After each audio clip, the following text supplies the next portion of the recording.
आप देख रहे हैं आई विजन नेटवर्क और ये है सिटी चैनल। नई सोच नई दिशा।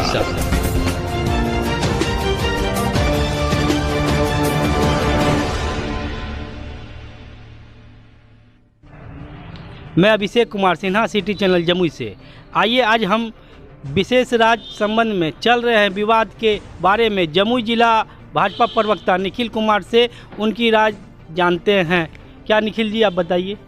देखिए, जहाँ तक विशेष राज्य के दर्जे का जो मसला है, इस पे हमारे भाजपा के प्रदेश अध्यक्ष संजय जायसवाल जी ने स्पष्ट कर दिया है कि जो भारतीय जनता पार्टी की केंद्र की सरकार ने बिहार को जो विशेष पैकेज आज से 6 वर्ष पूर्व दिए थे, उसकी राशि को अभी तक बिहार सरकार खर्च नहीं कर पाई है।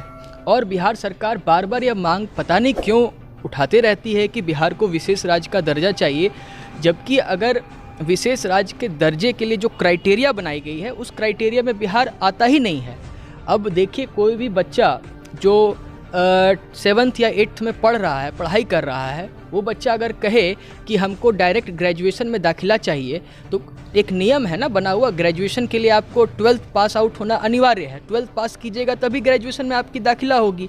उसी प्रकार विशेष राज्य के दर्जा के लिए भी क्राइटेरिया है, लेकिन बिहार सरकार नीति आयोग के रिपोर्ट को आधार मान के कहती हम पिछड़ा है, हमें विशेष राज्य का दर्जा दे दीजिए उस आधार पर।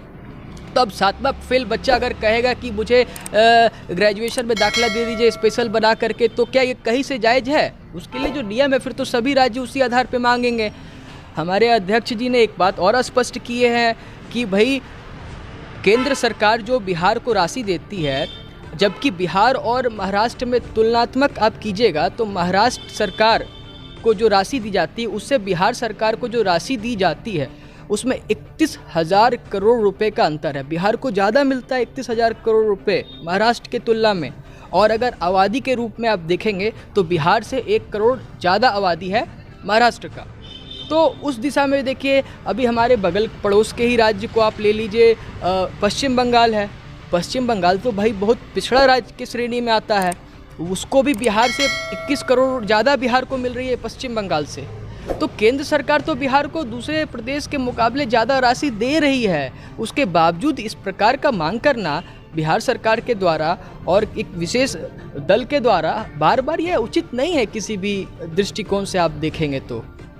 निखिल जी आपसे एक दूसरा सवाल, जीएसटी से बिहार को कितना फ़ायदा हुआ है? देखिए, जीएसटी से बिहार को कितना फ़ायदा हुआ वो अलग मसला है, लेकिन हम आपको इतना एक आकलन बता सकते हैं कि भाई जीएसटी से फ़ायदा कब होगा? जब आपके प्रदेश में आप उद्योग को बढ़ावा देंगे तब ना।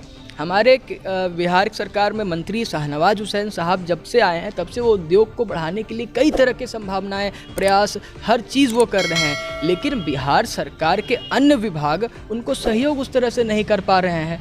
तो सभी विभाग का जब तक सहयोग नहीं मिलेगा तब तक उद्योग कैसे बढ़ाया जा सकता है बिहार में।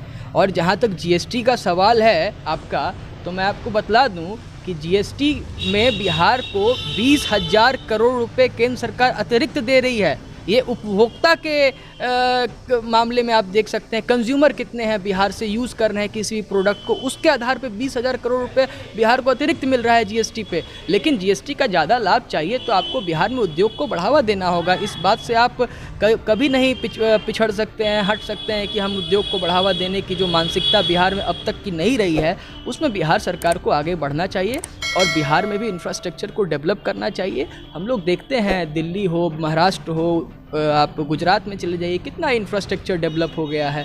तो उस तरह से बिहार का भी इंफ्रास्ट्रक्चर डेवलप हो सकता है, बशर्ते बिहार सरकार को एक रोड मैप बनाना चाहिए। और उस रोड मैप में मतलब एक जगह उद्योग घराने के लोग आएँ, उद्योग में इन्वेस्ट करना चाहिए, उनको सारी सुविधाएं आप दीजिए। देखिए, बिहार में मज़दूर बहुत मात्रा में मिलते हैं और बिहार के जो मज़दूर हैं वो पूरे भारत में, मैं आपको दावे के साथ कह सकता हूँ, वैसे मज़दूर आपको नहीं मिलेंगे काम करने के क्षमता वाले। पूरे भारत में यहाँ से मज़दूर जाते हैं, तो यहाँ पे आएंगे तो लेबर कॉस्ट कम होगा। बहुत तरह के चीज़ें हैं, ज़मीन पर्याप्त मात्रा में बिहार सरकार के पास है, अब विद्युतीकरण भी हो गया है, सब चीज़ हो गया है, लेकिन एक रोड मैप बनाना चाहिए कैसे उद्योग को बढ़ावा दिया जाए। तो इससे निश्चित रूप से जीएसटी में भी इजाफा होगा बिहार सरकार को। निखिल जी, आप युवा हैं, युवाओं को बिहार में कैसे आप जागरूक कीजिएगा?